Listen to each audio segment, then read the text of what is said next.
First international conference on hydrogen energy CBIP के द्वारा बहुत ही महत्वपूर्ण आज का इस चिंतन सत्र में उपस्थित CBIP के सचिव श्री A.K. दिनकर जी, पोषोकी के CMD श्री KVS बाबा जी, NTPC के CMD श्री गुरदीप सिंह जी, HPERC के chairman Shri D.K. Sharma ji, Shri brick जी और CBI के निर्देशक डॉक्टर G.P. पटेल जी और इस सभागृह में उपस्थित सभी मान्यवर और विशेष पत्रकारों मित्रों, भारत के पॉपुलेशन करीब 135 करोड़ है और भारत एक डेवलपिंग देश है और भारत के लिए ऊर्जा का उत्पादन और खपत दोनों को महत्व है और भारत सदियों से पर्यावरण की पूजा करती है, वायु की पूजा करती है, पानी की पूजा करती है। यानी भारत आज विश्व के अंदर एक महत्वपूर्ण देश बनकर के उभारा है और विश्व को भारत अपने आप में इस एनर्जी सेक्टर के लिए बहुत ही सराहनीय कदम उठा रहा है, ये विश्व जानती भी है। इसके लिए हमारा माननीय प्रधानमंत्री नरेंद्र भाई मोदी जी पिछला 7.5 साल के अंदर देश के अंदर फॉसिल फ्यूल का कंजम्पशन कम हो, रिन्यूएबल एनर्जी का उत्पादन अधिक से अधिक हो। इस कारण माननीय प्रधानमंत्री जी 2022 तक रिन्यूएबल एनर्जी के अंदर 175 गीगावाट की लक्ष्य रखा था। भारत सरकार अभी तक 150 गीगावाट रिन्यूएबल एनर्जी का लक्ष्य प्राप्त किया है और 2022 के अंदर जो बची हुई है 25 गीगावाट रिन्यूएबल एनर्जी की आज सरकार टेंडरिंग प्रोसेस में है, कुछ प्रोजेक्ट्स प्रोग्रेस में है। तो माननीय प्रधानमंत्री नरेंद्र भाई मोदी जी का लक्ष्य 175 गीगावाट 2022 तक का भारत पूरा कर पाएगी। केवल भारत को विश्वास नहीं कि विश्व स्तर सभी देशवासियों को भी ये विश्वास हो गया है और माननीय प्रधानमंत्री जी विशेष करके पर्यावरण का बहुत ही चिंता भी करते हैं और लक्ष्य भी रखते हैं। माननीय प्रधानमंत्री जी 2015 के अंदर विश्व को भारत डीकार्बनाइजेशन के लिए प्रतिबद्ध है और हमें उस दिशा में भारत कार्य प्रवृत्त रहेगी। तो वही दिशा के अंदर वही कमिटमेंट के साथ में माननीय प्रधानमंत्री जी केवल एक स्लोगन के रूप में भारत डीकार्बोनाइजेशन का टारगेट रखेगा, ऐसा नहीं कहा, बल्कि माननीय प्रधानमंत्री नरेंद्र भाई मोदी जी ने भी कन्विक्शन के साथ, प्रतिबद्धता के साथ विश्व को कहा था कि हमने डीकार्बोनाइजेशन के लिए हम प्रतिबद्ध है। जैसे भारत विश्व के अंदर केवल 17% जनसंख्या है, लेकिन हमारा कार्बन एमिशन केवल 5% है। अन्य विश्व के अन्य देश संख्या कमी होगा, लेकिन उनका कार्बन एमिशन पॉपुलेशन के वर्सेस में हमसे भी ज्यादा है। माननीय प्रधानमंत्री जी कई दिनों के पीछे COP26 के सभा में विश्व को आश्वस्त किया था कि भारत, अभी हमने सुना था कि पंचसूत्र ने भारत विश्व को दिया है। तो 2030 तक हमारा 500 गीगावाट की रिन्यूएबल एनर्जी का लक्ष्य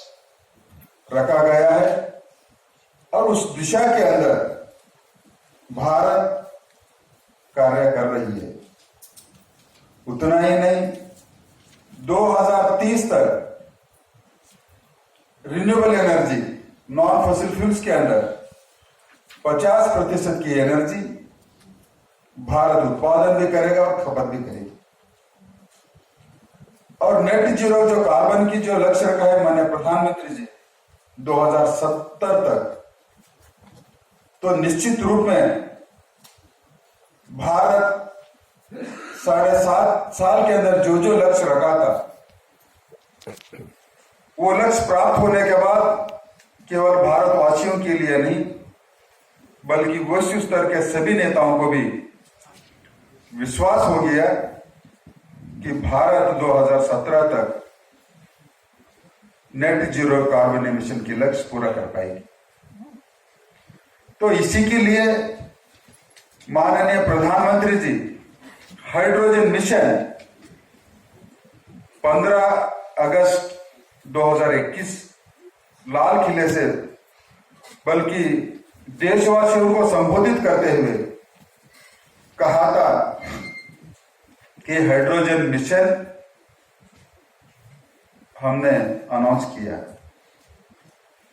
आज भारत में जितने भी IITs के छात्र हो, वहां के प्रोफेसर्स हो, साइंटिस्ट हो, NIT के साइंटिस्ट प्रोफेसर्स वहां के छात्र हो, और देश भर में एक्सपर्ट्स और साइंटिस्ट हो, आज इस हाइड्रोजन मिशन के लिए, हाइड्रोजन एनर्जी के लिए आपका योगदान और आपकी क्षमता बहुत ही एक सुवर्ण समय का अवसर है। इस अवसर का लाभ आप स्वयं सभी एक्सपर्ट भी उठाएं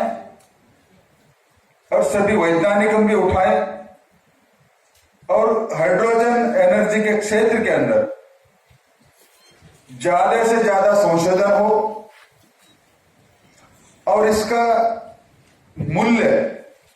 कॉस्ट ऑफ प्रोडक्शन कैसे कमी हो, यह हमें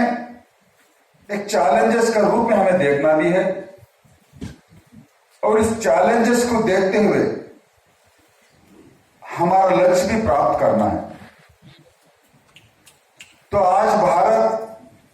हाइड्रोजन एनर्जी के लिए इलेक्ट्रोलाइजर्स की, विशेष करके इलेक्ट्रोलाइजर्स की कॉस्ट ऑफ प्रोडक्शन कैसे कमी हो, और भारत सरकार इसके लिए एक विजन डॉक्यूमेंट, एक पॉलिसी डॉक्यूमेंट भी लेके कुछ दिनों में हमारा रिन्यूएबल एनर्जी का मंत्रालय उसको लेके आ रहा है। और पीएलए के माध्यम से इलेक्ट्रोलाइजर्स का उत्पादन जो प्रोडक्शन है और माननीय प्रधानमंत्री जी का जो लक्ष्य है हाइड्रोजन मैन्युफैक्चरर्स हब भारत बने, यह हम सबका दायित्व है। भारत हाइड्रोजन एनर्जी के लिए, विश्व के लिए केवल भारत के कंजम्पशन का उत्पादन के बराबर के अलावा भी ज्यादा उत्पादन करके और अन्य देशों को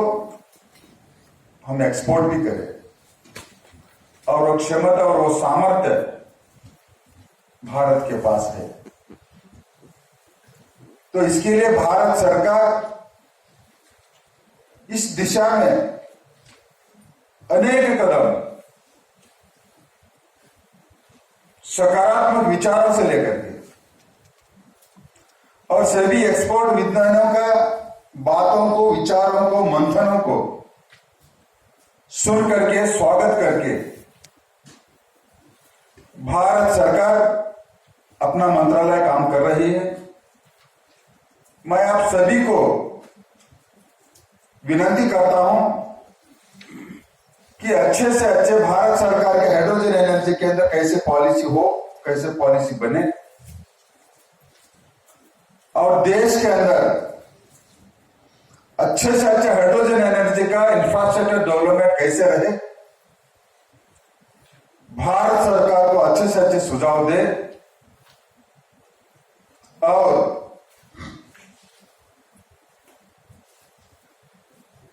हाइड्रोजन एनर्जी का इस क्षेत्र के अंदर आज का चैलेंजेस, इसके अलावा भविष्य में चैलेंजेस क्या आ सकते हैं, उस चैलेंजेस को भी सरकार को आप बताएं और उस चैलेंजेस को भविष्य के अंदर हमने उसको कैसे सामना करें और विजय हो उस चैलेंजेस के ऊपर। ये भारत सरकार आज के इस आपका चिंतन सत्र में जितने भी एक्सपर्ट्स, वैज्ञानिक, इंजीनियर्स इसमें आपने भाग लिया है, उस दिशा के अंदर